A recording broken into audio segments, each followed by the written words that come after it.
glad that you all made it over to here. We really do appreciate it. Caprock Writers Illustrators Alliance is starting a brand new year. I am your president this year. My name is KJ Waters. I'm an author and also an author consultant, and I was the president-elect last year. We have a couple announcements before we get to Taylor Moore's program. We're very excited. He's come all the way from Amarillo, and he's got a really busy schedule of writing books and talking to movie producers and all kinds of thrilling things. So, but before we get to all that fun stuff, I just have to give you some updates. Our next meeting is on February 12th at the Garden and Art Center, I think, but watch your emails just in case, and we'll give you a little more heads up next time, I promise. Anyway, it's Christine Hall of Lone Star Literary Life, and she does blog tours and lots of book marketing, and she'll have a calendar of all the events going around Texas. So it should be really good, especially for marketers here. But anyone that writes in Texas, it's a great group, and they offer a lot of good services, so it should be pretty interesting. We started a little bit different setup where we're going to start registering at 9:30. We usually say we start at 10, which we do, but come at 9:30, we've got a little new process that we're getting into. With COVID, previous years, we've not charged for the meetings, mostly just because we didn't know we're on Zoom for part of it and not on Zoom. But, you know, we're trying to gather some money so that we can do some other exciting things for you all. So become a member. It's $40 a year, and you won't have to worry about paying. If you want to just pay per meeting, it's $5 a meeting. We normally will have a Zoom, so if you either feel ill or worried about COVID, that should be an option. We weren't able to do that today in this new facility, but on average, you should be able to log on to Zoom if you can't make the actual meeting. So if you're traveling or whatever, you can still come. And that's a $5 fee if you're not a member. We wanted to make it open to everyone so that they can, you know, still participate. A couple of other dates. Next month on February 12th, we do have that meeting, but we're going to do a Bagels with the Board event, which is more, we're looking for your ideas. We have a brand new year. We're going to do an anthology this year, so to get some ideas from you all about that. Shay Miller, who's not here right now because she has a, as she says, teenager issue, was not able to make it, but she's running our anthology. She has a really great concept, but we want to get your thoughts on how we should run it, and she will take her ideas. We're also looking at putting together a critique group here in Lubbock, connected to Caprock. So we would love to get your ideas on how that will look. We'll also do a member survey to see what you would like, what kind of activities, you know, set up and all that kind of stuff. So come next month at 9:15, I think, the Garden Art Center, and come, you know, chat with us. We want your ideas. We're, you know, a newly formed board. We have some of the same people, but we've got a lot of new people, and we want to know what you all think, what you would like to see. One of the other things that I do is I'm on the board of the Lubbock Book Festival, and if you all were around and visited it last year, it was a great success. We had over 2,000 people come into it. We had Taylor was there, and some of the other people in the room here were either doing writing workshops or some of the panels. We're working on that right now, and we have a tentative date of October 15th. That's a bye-week for tech, so it looks really good. But we're just double checking to make sure that some of our speakers can come on that day. So it happens to be his birthday too. So I don't know if he'll make it, but you know, we'll definitely have. It's my birthday too. Oh, it's yours too. Yeah, that's right. Book festival. The other thing that's coming up on April 9th and 10th is the Lubbock Arts Festival, and we are going to get a table for that, and we have people. Authors can come and sell their books at it and be part, you know, help us sell our anthology from a few years ago, and you know, meet people. We're trying to promote the group. Yes. Any chance we could be in the big room instead of way in the back of the Garden Art Center? Yeah. No, at the Lubbock Arts Festival. Oh, I have no idea. We'll get to that. Okay. I haven't talked to them. I'm just saying, you know, it's yeah. You said that the Lubbock Arts Festival will have authors signing books? Yeah, it's an art festival at the Civic Center, but if we get a table as Caprock, we'll let you all know as members that can come and, you know, help us man the booth and then sell your books at that. Okay, because I checked that site out online yesterday, and there was no indication whatever that the authors and books would be welcome. So Yeah. And so I declined to go further. So. Okay. Well, but just pay attention to your emails. We will let you know what our opportunities are, and we'll probably have like a sign-up sheet for people that want to come and take. I know Linda and Kim did most of it last year, and Linda's like, I can't do that many hours. So we would love to have other authors come and Yeah, talk with we the need group. help. We need help. So yes, It's Um, exhausting sitting there for 2 days. yes, it's a lot, but you know, spread the love. We'll have lots of opportunities for other folks to get involved. I think that's most of all of our exciting. Oh, one of the other things that, just to clarify, is if you were a member last year, we're continuing your membership through this year. We just felt kind of strange about all the COVID stuff, so if you've paid last year, if you're not sure, Mathis in the back there is our membership chairman. Have a little conversation with him. If you haven't been a member yet, you can sign up today, or you can go to our website, caprockwriters.com, and sign up there. Does anyone have any questions before I move along? No? I'm going to pass the mic over to Linda The Brody. baton. She is our president-elect this year, and she's going to introduce Taylor Moore. Hi, I'm Linda Brody, and I am the newly elected all-work guy. Yes, I don't know. Thank you all for coming. Oh my gosh, this is wonderful seeing this many people at the spur of the moment. Change of location and all that, so thank you.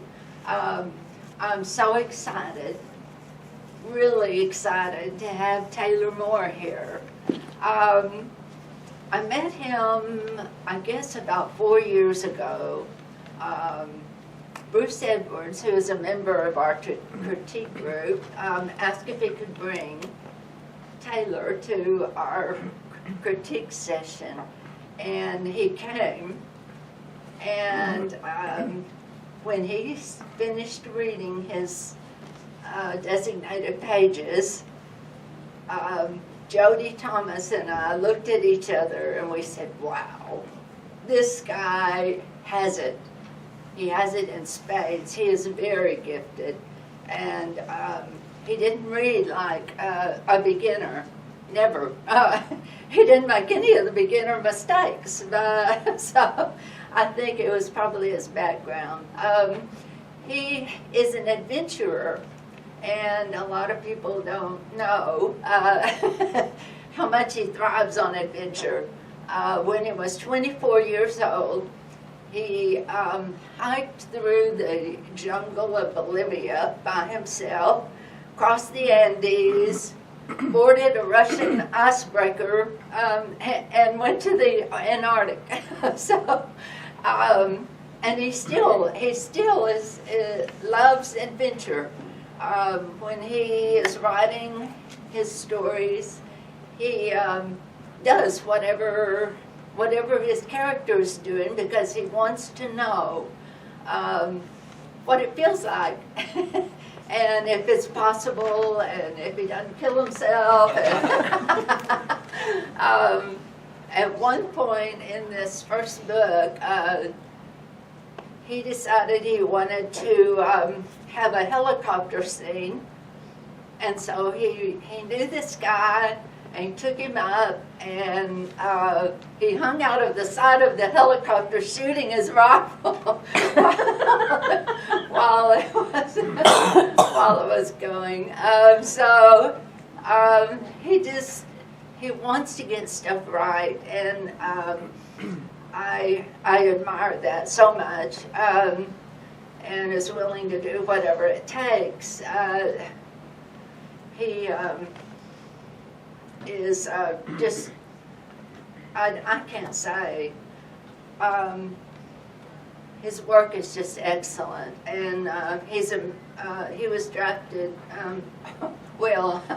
signed up by the CIA. I don't know if he get drafted or what, but he spent some years in the CIA as an analyst, and so he has tons of material to write about. So I will turn this over to Taylor, and please make him welcome.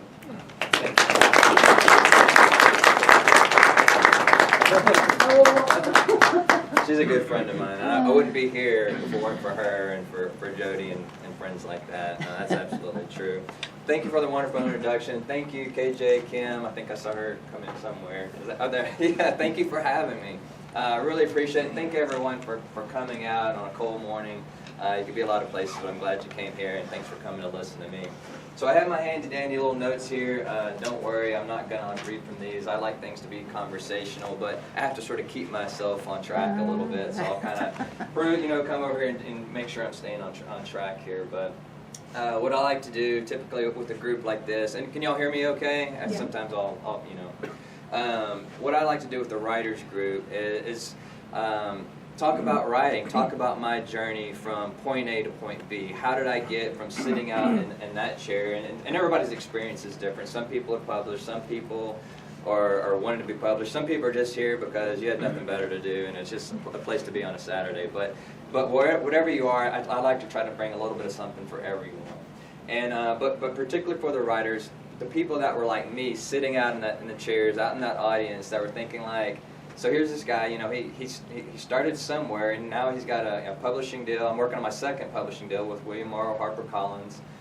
So to keep the Garrett Cole series going, I'm working on about halfway through writing a detective series for a film company.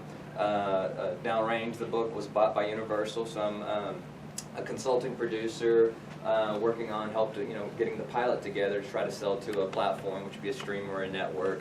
And I've got my own group now that I'm acting sort of as a producer for a group of writers.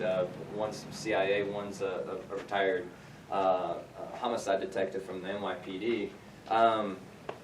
These are things that I never thought I would be doing, but somehow one thing has led to another. And so I want to take you from that point A to point B, because if you're interested in doing something like this, you can.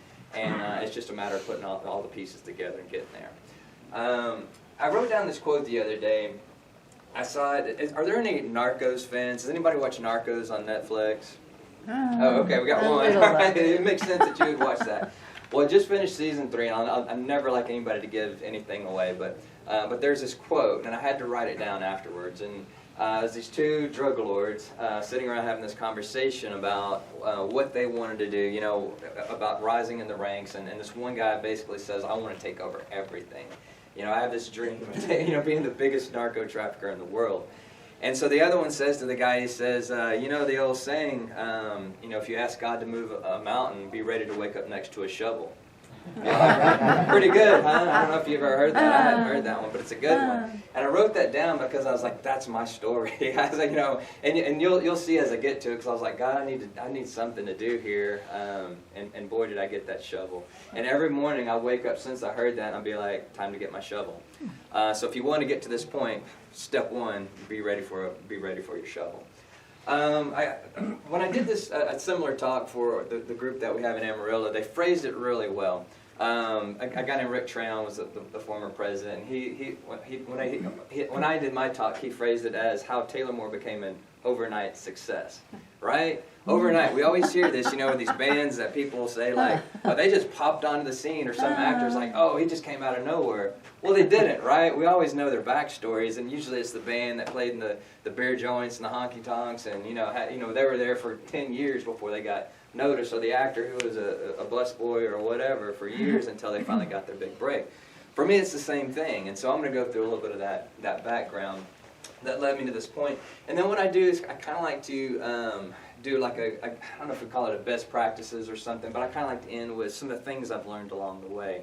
Just some little nuggets, some little tidbits, and then I'll open it up for questioning. So if you got any questions, like I said, I like to be conversational, so feel free to interrupt me. But I will have questions at the end. So if you want to let me blast on through, then that's fine too. However you want to do it.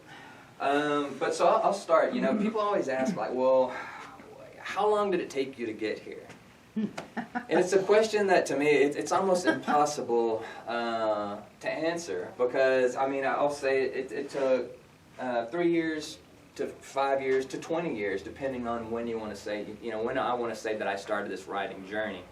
And I'll be really honest with you, I used to lie about it all the time because I was so embarrassed. When I became sort of what I call a full-time writer, when I said I'm going to do this for a career, I would see people, they're living in Amarillo, I'm at my old coffee shop writing, doing my thing, and, maybe I wouldn't see somebody for a year, and this was a long process, and so I would see people, and they wouldn't ask, like, how's the writing going, anything, movement.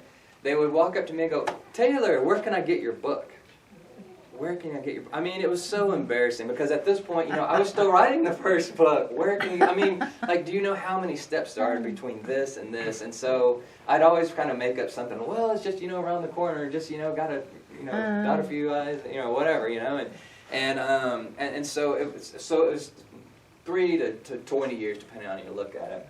So I'll start with the 20 years. I'll go back to the year 2000 when I first wrote my first book. And that was really more than anything, it was a bucket list thing. It was one of those deals, I'd always said, I would like to be a writer. I think it'd be cool to write a book, Can I do this? Can I write a book? And so for me, it was like running a marathon. I didn't want to be a marathon runner. I wanted to be, to say like, hey, I did this. Check the box, move on. So I wrote a book. I was ranching at the time with my dad. And I just, got my laptop and started writing, and I wrote a book. It was a young adult novel that was set place, around the time of the Civil War, and just kind of a coming-of-age story. Nothing really special about it. To be honest with you, I hope it still exists somewhere. I don't know where it is. I think I printed it, but that computer was like 5 computers ago, and so I don't know where it was. But it was one of those things. I liked it. I did it. I went A to B, start to finish, finished that book, and I thought, okay, I'm going to do this again sometime. But life gets busy, right? And as Linda said, I ended up going back to graduate school after this, and so there's a lot of writing, that was going on with that. Got recruited in the CIA, so I did both analysis and operations. Really, on both sides, you're still doing a lot of writing. It's all writing. So if you're on the analysis side, you're doing reports and all that kind of stuff. When you get on the operations side, you're doing cables. So you're writing up meetings. You're doing all these things. So I just didn't have that sort of drive to write at that time, because I was just get home exhausted and didn't want to do anything with it. And then ended up going into contract military intelligence, and kind of the same thing. You're always writing, you're always doing something, but I still had that bug. I still wanted to do it, but just never did. And I'd even read books on writing, just never, even start a family. And there's all these sort of excuses about why I couldn't do it. But it wasn't until I moved up here, and I say up here, meaning the Texas Panhandle. Writing became something else for me at that point. It was something that I needed. And I had, I left my career. I'd worked about a decade in intelligence, and that's really who I was. I was an intel officer. I took a lot of pride in the work that I did, and that was part of my persona. And I ended up leaving that and joining the oil and gas business just because my wife wanted to move back home, and I needed to find a new career, and I did that. And the career was fine. There was nothing really wrong with it, but I wasn't passionate about it. I mean, at the end of the day, it was a job, and I really kind of had this sort of midlife crisis. I was kind of sinking, not necessarily into a depression, but into a funk, I guess you would call it. And I remember going and talking to this pastor at this. I didn't even go to this church. It was one of those mega churches in Amarillo, and I was like, I need help. There's something's going on here. I need some help. I need to get out of this funk. And I told him about, leaving the intel world and how that was my persona, and the guy said, basically, that world is never coming back. That world is gone. You got to find that drive, that motivation, that desire you had to be good at that job, and you got to throw it into something else. Well, I didn't know it was going to be writing at the time, but I was just like, you're right, I got to do something else. And lo and behold, one of the first oil wells that I drilled when I was a landman was on a ranch owned by a guy named John R. Erickson. Does that name ring a bell for anyone? Hank the Cow Dog? Y'all ever heard of Hank the Cow Dog? Yeah. So I went out and met with John, and I said, asking about being a writer, and I was like, oh yeah, I'm a writer too. I'm a writer. He goes, well, what are you writing? Nothing. Well, he says, it doesn't sound like you're much of a writer then. And I was like, no, I guess not. I guess it doesn't. But he had kind of coached me and talked me into starting again. So I took my laptop with me, and I just started writing. And everywhere I would go, if I had 5 minutes, if I had 30 seconds, whatever I had, 2 hours, I would write. I would sit in my truck. I mean, there were times, if it was at lunch, it was whatever it was, I was writing. There were times, literally, I would be in a blizzard out there in the middle of a ranch during a big seismic project, and I was sitting there shivering, riding on my thing with my coats like over me, and snow on top of my truck, and so I was just riding any chance I could. Fast forward a little bit, I got laid off in the oil and gas business. You have the ups and the downs, and I wrote it down, and I ended up going and working, doing farm and ranch real estate for a while, and still was continuing to writing, but that career for me wasn't a good one, and so at some point my wife was just like, "You've always wanted to be a writer. Do you think you could do this professionally? Do you think you could make this happen?" I said, "Yeah, I think I could. I think I could do it," which is a big sort of leap, right? I mean, that's sort of like, I mean, it wasn't like just saying, I'm just going to have another normal career. I'm going to move from, real estate to whatever, to medical sales or something. This is something that's a pretty big leap. But I said, I think I can do it. And I'd met someone along the way, another person you might have heard of, Bethany Clare, who's she is an independent publisher, self-publishes Scottish time travel romance, and has been very successful in this. And so she said, I'll take you under my wing. I'll show you how to self-publish. And so I said, okay, that's what I'll do. So that was my plan until I met Jody and Linda. And when I read, they said, what's your plan? I said, well, I'm just going to self-publish. And they said, well, why don't you give it a shot? Why don't you try traditional publishing and see if you can do it? And honestly, I had never even thought about it. I mean, maybe I thought about it, but I never considered it seriously because I didn't think that was possible to get on with a big publishing house where you're really getting paid a real, salary that you can live on. I just didn't think that was doable. And so I had not considered it, but when Jody and Linda tell you should do something, you do it, and you're a young writer. And so I said, okay, I'll give it a shot. And so over the course of, I don't know how long, they mentored, so she said there was nothing wrong. There was plenty wrong. I had the ability to tell a story, I had the ability to write, but there was a lot of work that needed to be done. And so thank God I had these mentors along the way. So they started coaching me in our critique group and helping me to get better with the writing, better with storytelling, and sort of mentoring me on the publishing process and all the things I needed to do along the way. So this is where I go back because I have to get to my timeline. So really, that was back in, I think, 2016 and 2017. So when I decided I was really going to write a book, I'd been writing sort of this young adult stuff, but I said, the CIA guy, if I'm going to write genre fiction where you can actually make some money, I need to write what you know, right? So I went back to my CIA stuff, wrote a book over the course of several months, submitted it in 2017 in the spring to agents, did the querying process that maybe some of you have done, maybe some of you haven't. If you heard about the process, it's as miserable as everybody says. You get all the rejection, this is stupid, horrible, don't bother me again. Fine. But I did have 3 requests for full manuscript, which is good. I mean, if you've done this process, that's pretty good. And they weren't from small agents; they were from pretty major agents. So that was a good thing. But the first person that had read the full manuscript and got back to me was actually my agent that I have now, and he rejected me. And he said, "I like your story, I like your writing, but here's the 15 things wrong with your manuscript." And so I went through the list, and I was like, yup. He was right. It wasn't just like him being nitpicky or whatever. Everything he said to me was absolutely, positively right. And so he said, best of luck. He didn't say, like, do this, fix this, and send it back. He said, best of luck with your career. It's like, okay. Well, I had 2 other agents out there that were still interested, and I did the thing that nobody can ever comprehend. I pulled the manuscript from those 2 agents. And everybody always says, why did you do that? I mean, what if they wanted to take you on? What if they said, this is good, you're a good writer? I was like, I don't know why, but it just didn't feel right. The manuscript wasn't ready. I wanted to fix it. I wanted to do those things that agent told me. I wanted to make it perfect. So I pulled it from those other guys, and I started working on it again over the course of months and rewrote the entire book again. And so this was in 2018 that I resubmitted. Go on the next page. You see why I got to keep a little timeline going. And I was going to go to Thriller Fest that summer. In case you're not familiar with Thriller Fest, it's in New York every year, and it's phenomenal if you're a thriller writer. You just have to go. So I signed up for Pitch Fest, Thriller Fest, Craft Fest, just so I could learn. So I went, and Craft Fest was just amazing. I was just learning, just scooping up all this like great information, and I was getting ready to go to Pitch Fest, and that's where you know the big New York agents are there. But about 3 hours before I was going to Pitch Fest, the guy who had rejected it the first time, I'd resubmitted to him. He called me up and he said he wanted to represent me, and he said I knew if you walked into that room, somebody was going to get you, and I was going to regret it. And so it was a funny conversation because getting that agent is such a big deal, and I remember exactly where it was. I remember exactly how I felt, and I remember it was kind of a funny deal because we talked and talked, and I still couldn't believe it. And so at the end of the conversation, I said, "Now you want to represent me, right?" And he started laughing, and he said, "Yeah, I want to represent you."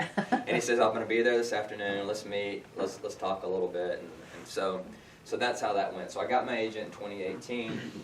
But I'd learned so much, I said, let me go rewrite the story.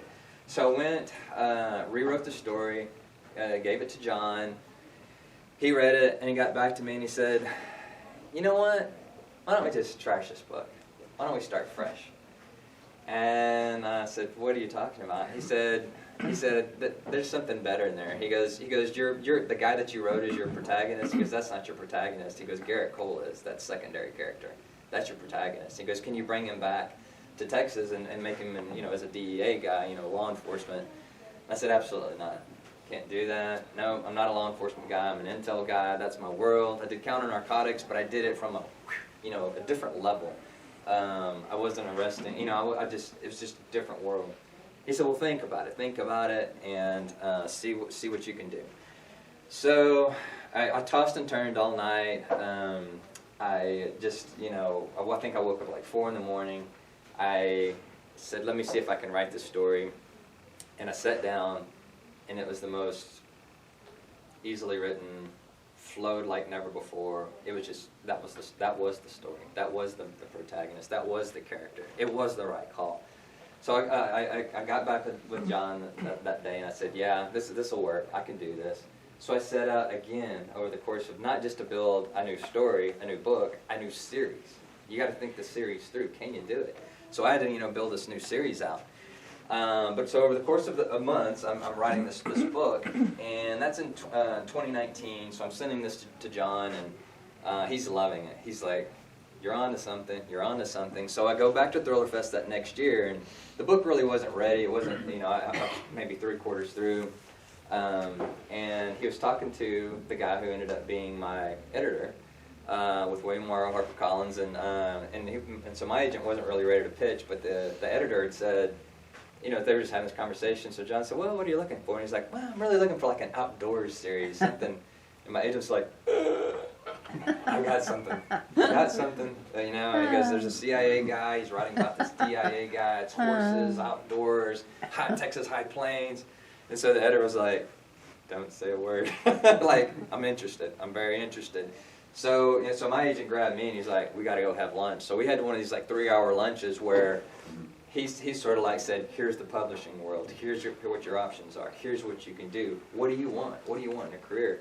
So it was a really like, we can do an exclusive, or we can take it to auction. We can do all these different things. What do you want to do? And I said, "I want longevity." I said, I don't care. I said, "It's not that I don't care about the money, but I said, I want a good editor, somebody that will set me up for success and set me up for a long career." He's like, "David might be your guy because he's good." David started the Jack Reacher. We worked with Lee Child, and so he was his first editor. I was like, "Say no more, man. I mean, that's good." And William Morrow had been just really good to their authors. They promote, they market, they do a lot of good stuff. And so there's a lot of good people out there. It just so happened that was a good one, and it felt like the right call. So ended up, so just a little side story. Linda will remember this. So I learned so much again, so I rewrote the book again, sent it to my agent. Hated it. Just absolutely said, "You ruined it." And so over the course of months, I had to rewrite it again to get it back to like the original feel of how we wanted it. And once I did, he submitted it to William Morrow. They liked it, bought it, and a 2-book deal. And then I went through the process of rewriting it again a couple of more times for my editor this time.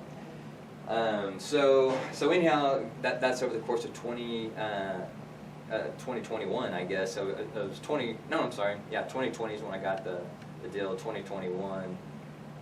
That's last year, right? See, I mean, did COVID like throw everyone off? Is that like the weird lost era that you can't even like piece together anymore? So book came out August 3rd, 2021. But also while I'm doing that, you know, I'm writing the second book, which was due last summer, and is pretty much done. And now I'm currently writing book 3 in the Garrett Cole series, working on a second book deal. But it's in progress. But I'm not stopping. I learned a hard lesson. I waited too long for the second book, but then you end up crammed. But that's neither here nor there. I'm just kind of thinking this through. But anyhow, so all this like long waiting, all these rewrites, all these things, only to get into this like. It's like this long process, and it's like, then this sprint, and you're all of a sudden you're in this like really this avalanche of stuff that's going on. And in the meantime, you know, while I was writing book 2, promoting and marketing book 1, and thinking about book 3, we had interest from Hollywood. We had interest before the book was even published, because there were some arcs that were out, and it'd come out in Publishers Marketplace, and people started looking at this, and we started getting, my agent and I started getting inundated with calls from, or emails from people that just want producers, directors, actors. I mean, even actors had reached out to me, and so we realized my agent said, I've done some of this on a small scale. We need help, and so my editor set us up with UTA. With one of the bigger film agents, and you guys take over, and they did a phenomenal job. And so they started setting up Zoom meetings with producers and directors and all that to kind of, so ultimately I ended up going with Universal, Mendelsohn Productions, which is, they own the CSI franchise, and yeah, they just had a lot of good ideas. They had a great showrunner attached, guy that did Justified, and I was a big Justified fan, and so he came out, spent several days with him, and so anyhow, so that we're in process of all these different things, and so I tell you that it's like a guy who went from nothing and kind of just needed to start writing again, just to sort of like get my groove back, you know what I mean? To a guy who's full on doing this and literally trying to fit everything in now. And so that's kind of my story. That's been the story over the past few years. So you can call it the last 3 years, the last 5 years, the last 20 years, however you want to look at it. But the bottom line is, I had that shovel, and there were times, Linda can tell you, and I've got small kids, so family's first. But I work 7 days a week. I work, I wake up sometimes 4 o'clock in the morning because I know I've got stuff going on, and I can't sleep. I'll wake up going, you could be writing. You could be editing, you could be plotting, you could be outlining, you could be doing all these different things, so I've got that shovel moving that mountain, and so anyhow, that's I'm gonna go back to my notes. That's pretty much my story. That's pretty much my, how I got from there to here. And so here are some of the lessons learned, or the key takeaways that I felt that have been important along the way. And these aren't necessarily, some are kind of hard and fast rules, some are like opinions, and just treat them as, that here's some ramblings of some weirdo, but these are things that sort of I came away with whenever I was putting all this together. This is sort of a random thought, but has anybody read the book Stephen King on writing? If you haven't, you should. It's a great book. It's a really great book, and I want to read it again. I just haven't, but it's one of those books I read probably 10 years ago, and but it stuck with me. But there was something that bugged me about the book when I first read it. Do y'all remember there's a part, it's been so long, but I remember the part when Stephen King basically said, not everyone can do this, do you remember that? Does that even ring a bell, or does that stand out, or it might have just pricked me in the wrong way or whatever. And I thought, oh, good for you. Yeah, you've had your success, you've done these things, but only you can do it, And it wasn't until I got sort of later on in this process that I really sort of understood what he meant, is that, you might be good, you might be talented, but to do that level, do it on a professional level, it takes a certain level of craziness, stupidity. I don't know what it is, but it's a sort of, there's a masochism or something, I don't know, whatever. That's part of this process. And so to really do this, you got to be at that next level, not just in terms of like your skill and ability, but you gotta want it. You gotta want it really bad. You gotta like put your heart and soul and everything into it. Determination. It's determination. I mean, I was gonna die. I would die. There was a point where, and well, even I know. You see me, like, remember when we had lunch? You said you I know, lost weight. You oh looked my terrible. God, you had lost so much weight. There were times when I It was literally, shocking. yeah, there was times when I literally would forget to eat because I'd be so into writing and editing or whatever it was I was doing. And my wife would she would call me like, what did she call me, like Albert Einstein or Mark Twain or something, because my hair would be all crazy and like my eyes bloodshot, and it'd be 4 in the afternoon, I'd be in my bathrobe. I mean, there's a level of craziness that you gotta, but so you just gotta know, do you have that? And so I just throw that out there because I kind of, in case you ever read that or heard that, I kind of understood what it meant. But you were willing to do whatever it took. Yeah. You were totally committed. Yeah, I was committed, and it wrecked me a few times. And I remember my wife coming home and me just like with like a thing of beer bottles around me. I was sitting out there like, she's like, "What's wrong?" And I was like, "I can't do this, I can't do this." And she's like, "Yeah, you can. Yeah, you can." I think it was whenever I was trying to fix that thing I messed up. I felt like, sometimes, I don't know if you've been editing, but I liken it to like, you go out to work on your car, and you're like, "Oh, I'm just going to do this thing," and you pull the whole engine apart, and you look back, and you're like, uh-oh, like, now what am I going to do? That's what I did. Writers write. I say the road to publication begins with 1,000,000 words. And 1,000,000 words kind of sounds like a lot, but it's really not, is it? I mean, No. I've probably written way more than 1,000,000, but it kind of has a nice ring to it, right? But the point being is, I think a lot of times people go, "I wrote this first draft." Here you go, publisher. No. No. If you're thinking that, get that out of your head. Unless you've written 1,000,000 words, don't even think about sending it to a publisher or an agent or whatever. Writers write, and you got to be writing. You got to be writing all the time, and write things that it's fine to write and have for practice, because I've done that. I've written multiple books that will never see the light of day, and that's okay. That's just fine, because that's what gets you to that next level. Write what you know. We all heard that one, right? Write what you know. And I kind of want to like clarify that a little bit, because I think sometimes people think, "Oh, write what you know." Well, good for you, CIA guy. You got something interesting to write about. Well, it's not just writing what you know. I mean, that's all fine and good, but these CIA stories could be boring as boring could be. They're not interesting because of that. They're interesting because you put your heart into the characters. And so I don't care if you're writing about a book that's current, if it's a book that takes place 1,000 years from now in the future. Write what you know. Write your life experiences. Write things that matter to you. Write like about a bad breakup or a death in the family or an illness or whatever it is, because those are going to resonate with people. And it's all about resonation. And that gets into my next. Does that get in my next? Yeah, it does get in my next. So I'll just jump right in. Character-driven versus plot-driven. That's always the question. And I am a huge believer in character-driven stories. If you're going to do a plot-driven novel, it better be damn good, right? Because there's so many that are out there that aren't really that.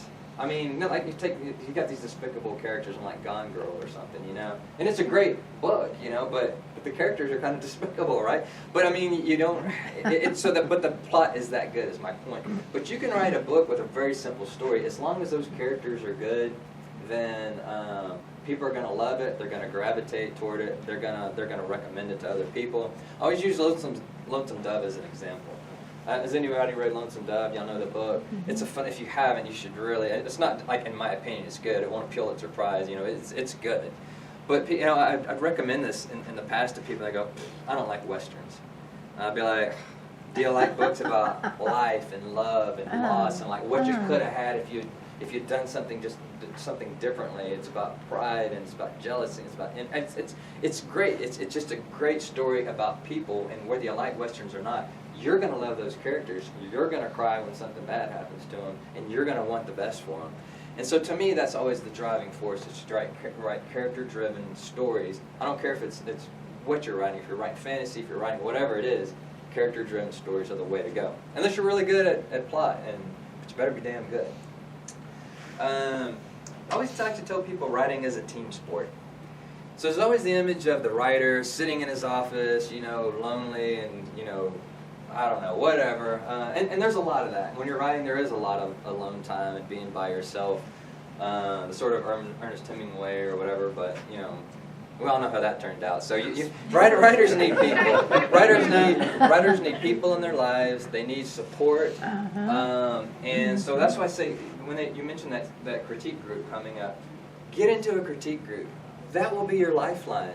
These people are going to become your friends because writing is the most personal thing you can put out there in the world.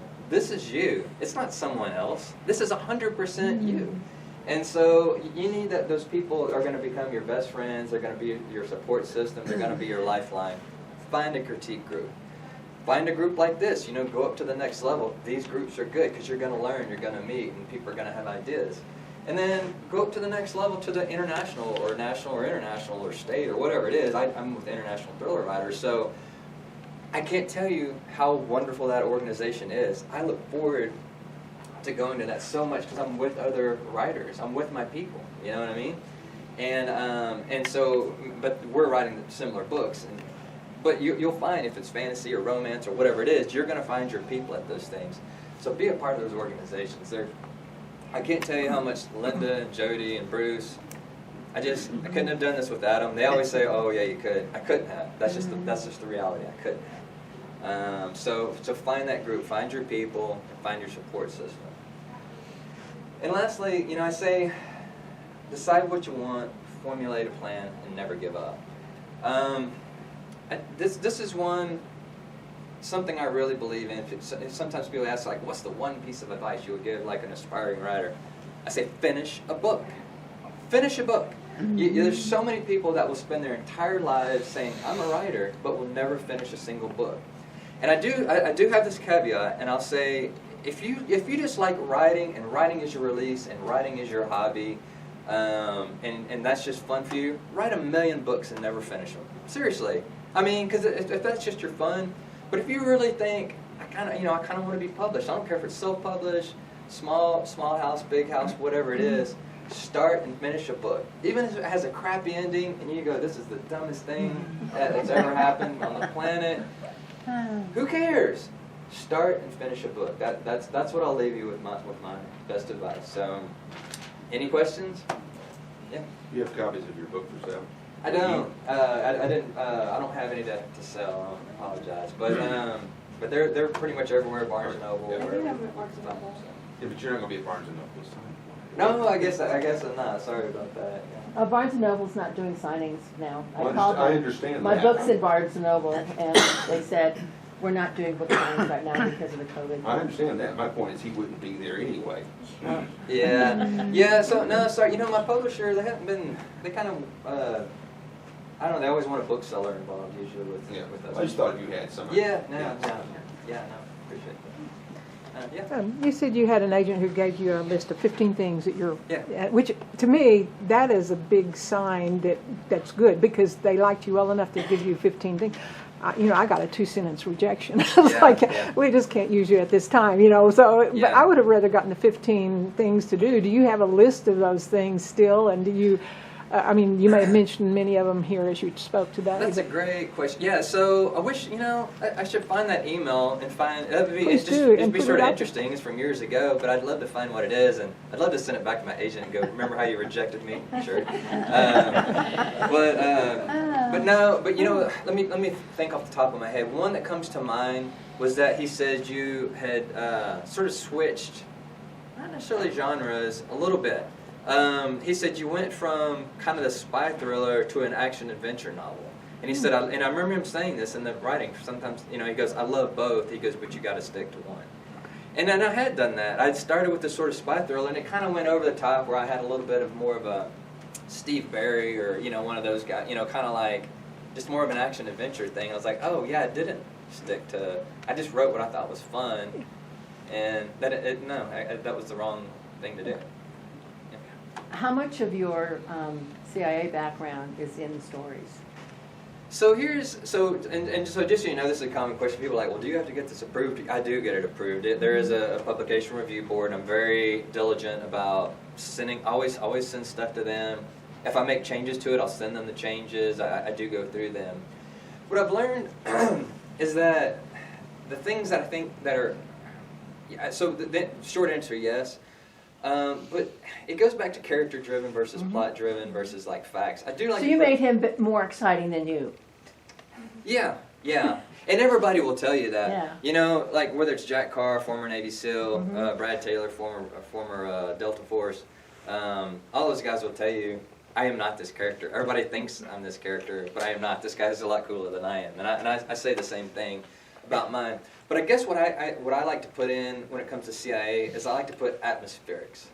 Like what it's like to work there, what it's like to sit in, and if anybody's read Downrange, you'll know that, you know, Garrett gets chewed out by the CIA, you know, person, and that's what it's like. I wanted people to feel like what it's actually like to be there, and I give the atmospherics of what it looks like, what it sounds like, how people talk.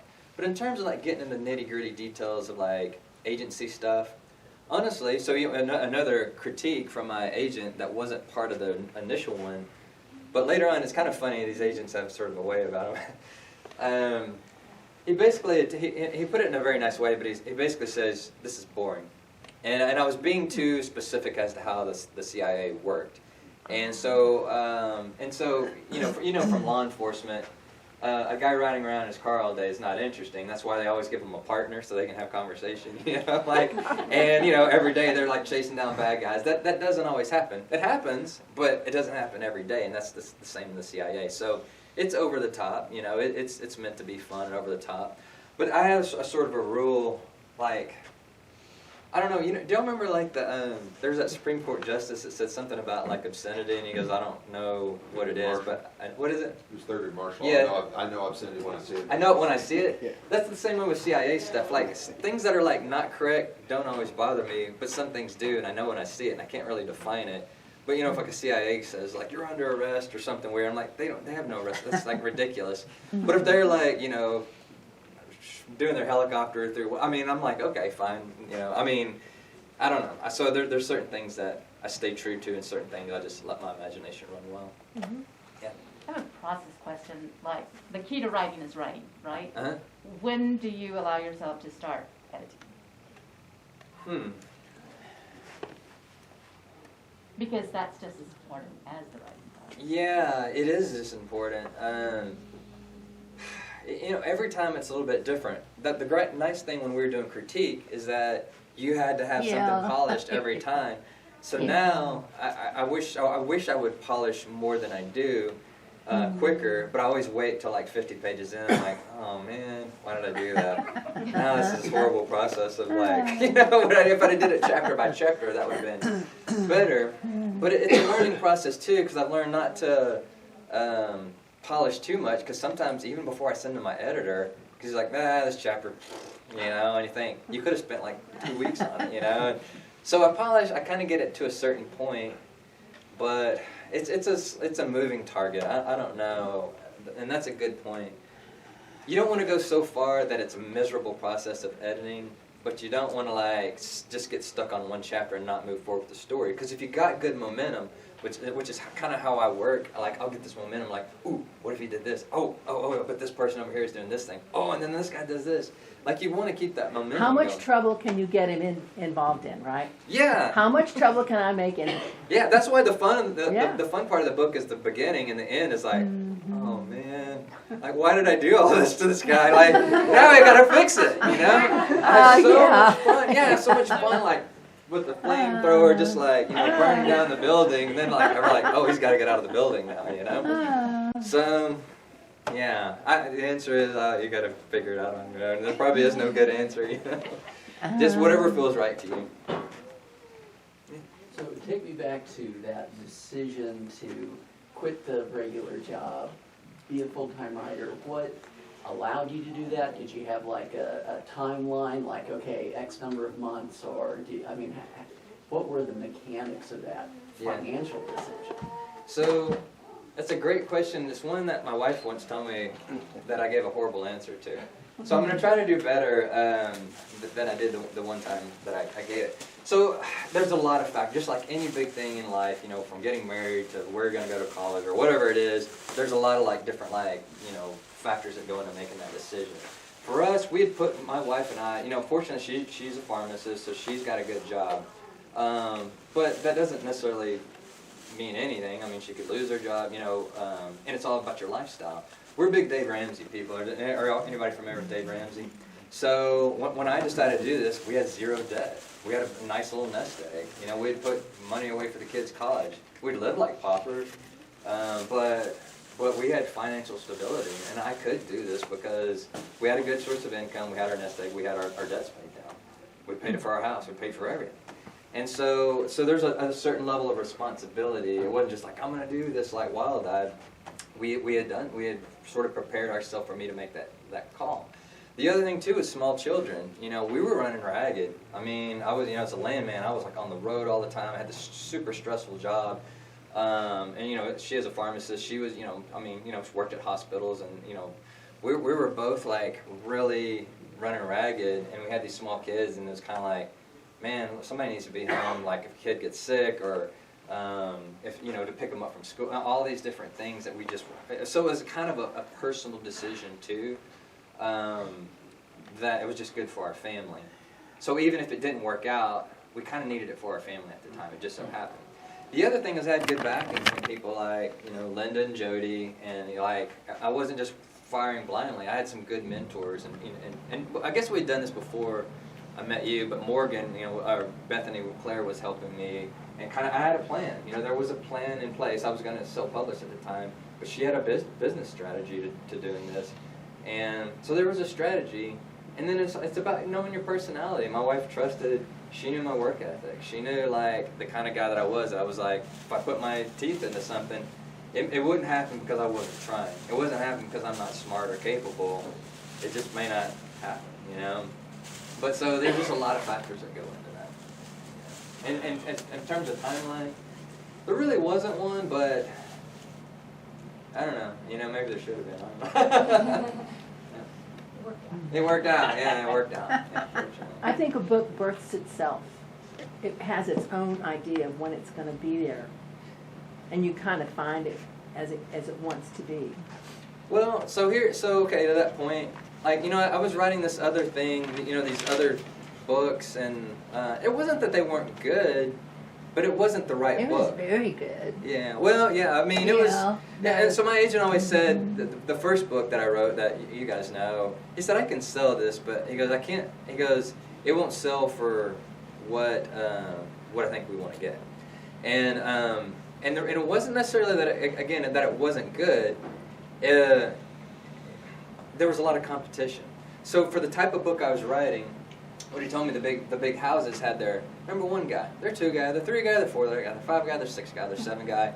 He says you're going to try to jump in a space with a lot of people. So this comes back to, is this all an art? No, it is about Positioning yourself in the marketplace. Absolutely, it's about positioning yourself. So there's a guy named C.J. Box out there. I don't know if y'all know C.J. Box. Writes about a game warden in Wyoming. There's not a lot competing with what he does. You know, like this sort of domestic thriller that you know, it's about place, where the place is as big a character as the character itself. So Wyoming, for C.J. Box, is a character in the story, and it's a big character in the story. It's a great one. So I said, I'll try to do that for the high plains of Texas, what C.J. Box did for Wyoming. And so if you read Downrange, you'll know that it's Texas, like this area, a little north of here, but basically West Texas is a character in the story. So it was about sort of positioning yourself in a way that you're not competing with a whole bunch of other people. Yeah. You're, you know, I mean, I guess you can say C.J. Box and, you know, a few others are doing sort of place, that kind of thing, but not in the way, I'm not saying I'm the only guy that's ever done this, but I sort of married up like a modern Western with an operator-style thriller.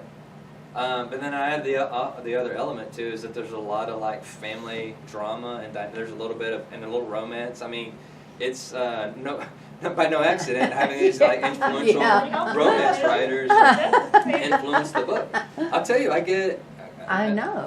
Most of the people, the emails that I get for my book are female readers. Most of like the book clubs that I do that are like Zooms are female readers, and I didn't anticipate that because I'm a big, CIA guy. I'm writing for the operator Yeah, of the but Navy. they want that sexy CIA guy. Yeah, so everybody loves Garrett, man. He's I like, I've got a know, lot of they women do, like, they love Gary. Yeah, they Oh, want look to at tape his it. face turn red. I know, it's embarrassing. It is embarrassing. My wife will tell you romance is not my thing, but through them I've had these influences, and it just is what it is, and I'm glad for them because it's. And you helped us just as much.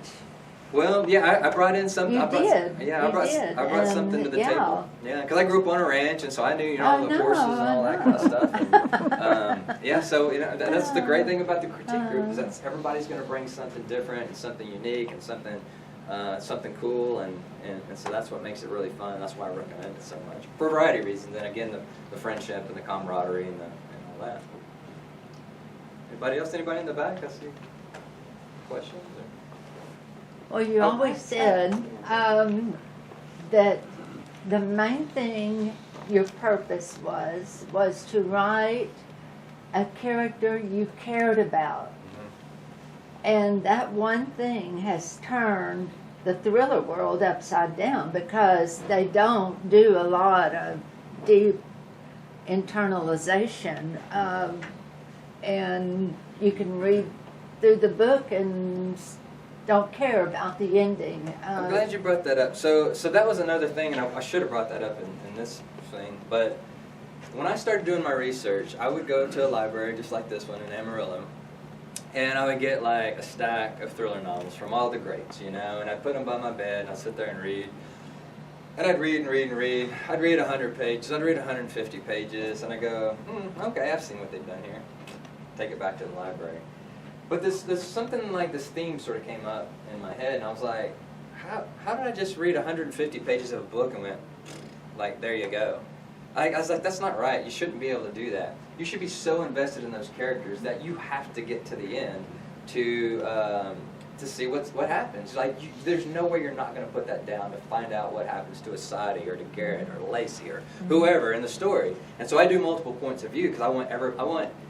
And my goal, too, is not just to have, we've all read those books where you're like, oh, I like this guy, oh, that guy, and you just, like, you kind of flip through it. I was like, I don't want it just to be Garrett. I want everybody's story to each be as compelling as the other. I'm not saying I did that, but I'm saying I try. I try to do that. And so it's kind of funny. So even Smitty, the sort of bad guy who pops up and back up in book 2 as a main character. I mean, it's even funny. My editor was like, he made this comment when we were talking. He said, yeah. He goes, he said he was going to be a main character, and he goes, I didn't really think I was going to like him, but I did. And I was like, I didn't know you didn't think you were going to like him, but so it is kind of funny. But so I wanted to take, underdogs. I want to take these people that are all from different walks of life, and I wanted you to be in their head, and I wanted you to feel it, and I wanted you to care about them. And I got that from Steve Berry. I got that at Thriller Fest. I remember him making the comment. He said pretty much everybody in my main, I think Cotton, I can't remember the main character, but anyhow, he said pretty much everyone has been kidnapped in this family from every second cousin or whatever, but he goes, it matters, it's family, they care. And I remember thinking the same thing when I was reading these books, I'd get halfway through and I'd be like the terrorist is gonna blow up the town square. I'm like, who cares? So what? In theory I care. In theory I don't want the town square to be blown up, but I don't know anybody in the town square. So if you blow it up, whatever. But if you build a character that you love and he's in the town square and you're like, no, the terrorist is coming, that's, and I tell you who I learned that from is J.D. Barker. Anybody know the author J.D. Barker? I got to meet him at Thriller Fest. Neat, cool guy, great writer. He does a series on a serial killer. But when I started reading J.D. Barker, I was like, oh, this is suspense. This is what a page turner is. This is what I want to do. And so, and I don't read those kind of books. I got it as a freebie at Thriller Fest, and I picked it up, and I was like, oh, I'll read a couple pages of this stupid book. And then I'm like, oh, I can't put it down, because I wanted to see what happened. And I sat by him, that first year at Thriller Fest, I sat right by him, and I was like, hey, and really I didn't know, I hadn't read the book at this point. And then when I got home and loved the book and became a big fan, it's like I almost met him, you know, and I feel like I didn't meet him. And so the next year, somebody introduced me and we hung out for like 2 hours. Great guy. So anyhow, yeah, to your point. Kim, were you going to ask something? Well, I want to hear how you, during those dark moments, whenever, you know, like after he tells you we're going to throw this whole book out, Yeah. and like, how did you get yourself back up? How do you motivate yourself to get back to it and follow through? Kind of like, what did you just like keep your eye on the prize, or how did you? You know, when you say, and I rewrote it again, and I rewrote it again, you say that really quick, but that takes some time, you know. The weight of that time, you know, can really weigh you down. So. You know, no, there were some dark moments, and that's a great question because if some of it is part of like who I am as a person, like I won't be beat, you know, I'm gonna like beat. If I die, that's okay. I will die, but it won't beat me. You know what I mean? Like, you know, I won't give in. I won't quit. So that's part of it. Part of it is having a good spouse, like a good wife that would like see me when I'm in my dark times and be like, you can do it. You can do it. You've done it before. You can do it again. I'll compare it a little bit to what you might think of as like special operations training, if you know anything about it, like from the SEALs or whatever. And I don't want to falsely sort of compare something extremely hard to this, but I think there's an apt analogy in that. Those really hard times, like when those SEALs go through that horrible training, when they're put in a really bad situation in battle, they're like, you know, they'll say, well, at least it's not as bad as Bud's or whatever, you know, at least I'm not as cold as I was, you know, in Hell Week or whatever it is. Same thing, I had such hard times in this process that when I've been in the writing process and an editor gives me something or a rewrite, eventually I was like, I've been in worse. I've seen worse than that. Oh, that's all you want? I can do that. You know what I mean? So there's a little bit of like of callousing that goes on. So you know, having that drive, having that determination, knowing you can get past it, having a good spouse, and then my religious faith. I'd be like, God, I have to get on my knees, man. And be like, I literally some days I'll just pray. I'll be like, God, I need imagination today. I don't have it. I need it. I need help. Yeah. And just getting through. You know, just getting through, just putting your head down and going forward, and just knowing you can do it. And if you can't, what's the worst that'll happen? You know, like. I mean, you're not dead, you know? I mean... It's waiting for that creativity cup to fill again. Yeah. No, it'll fill, and... No, you just take your time, just keep on going and do what you got to do, but... Yeah, no, just keep driving forward. And if this ends, then I'll pick myself up, I'll dust myself up, and I'll start something else, you know? Just got to have that attitude. All right, let's give him a round.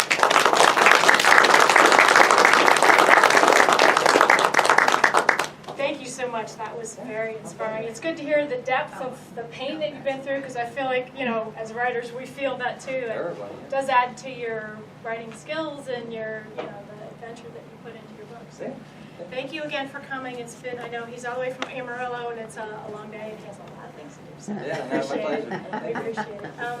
In terms of reminders, we do have our next meeting. It's the second Saturday, we think. Please just look at your emails to make sure if we have any other changes. We'll probably, you know, I say probably, but we will give you more notice if there's anything changed. But February 12th, Christine Hall of Lone Star Literary Life. If you're on Facebook, she's Hallways.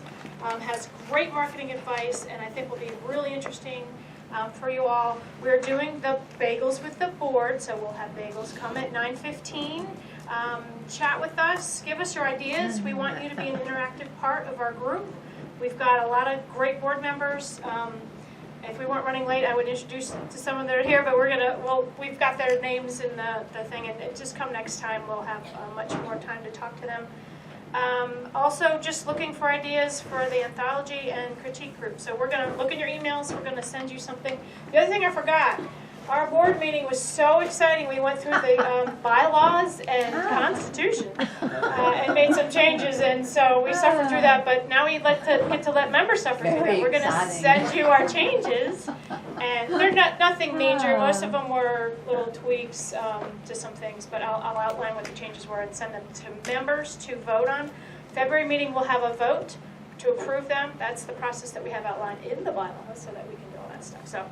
It's kind of boring stuff, but it's really important for our group to help it grow. And if you're interested in being more involved, you know, we would love to have you on our board. We have elections in November, and so consider that. We've also got committees that we'll be needing some help with, some of the book festival stuff and art festival and that kind of thing. So reach out to me or anyone here. We also have our emails, caprockWriters@gmail.com. You can send us messages. Also go through the website, caprockwriters.com. We've got a link to get directly to that email. So we would love to hear from you.